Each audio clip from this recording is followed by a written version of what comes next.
అందరికీ నమస్తే అండి. పార్ట్ 1 చూసారు కదా. పార్ట్ 2లో బుజ్జి పైన మా ఇంటికి తీసుకొచ్చే టైం ఆసన్నమైందని నేను మామయ్య గారు ఆఫ్టర్నూన్ 3కి వర్షం తగ్గిన తర్వాత బయలుదేరామండి. వర్షం తగ్గిన తర్వాత ప్రకృతి చూడండి ఎంత బాగుందో కదా. మా ఊరికి వెళ్ళాలన్నా రావాలన్నా ఈ పొలాల మధ్య నుంచి వెళ్ళాలి. మనసుకి ఎంత హాయిగా ఉంటుందో. మట్టి వాసన కూడా గుప్పమని భలేగా వస్తుందండి. ఎనీవే మొత్తానికి హైవేకి వచ్చేసాము. రోడ్డు ప్రయాణాలు చేసేవాళ్ళు డైలీ కూడా జాగ్రత్తగా ఆచితూచి వెళ్ళండి. హెల్మెట్ కంపల్సరీ పెట్టుకోండి. Take care, be safe.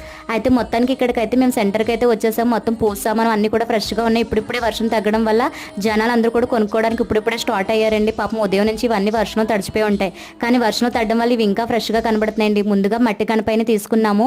ప్రకృతికి విరుద్ధంగా ఉంటుందని కలర్స్తో తీసుకోవద్దు అంటున్నారు కదండి. వినాయకుని తీసుకునేటప్పుడు వీడియో తీయలేదు, రేపు పూజ అయ్యాక చూపిస్తాను. అలాగే తర్వాత పళ్ళు, పువ్వులు, పత్రి కూడా వరుసగా తీసుకున్నామండి.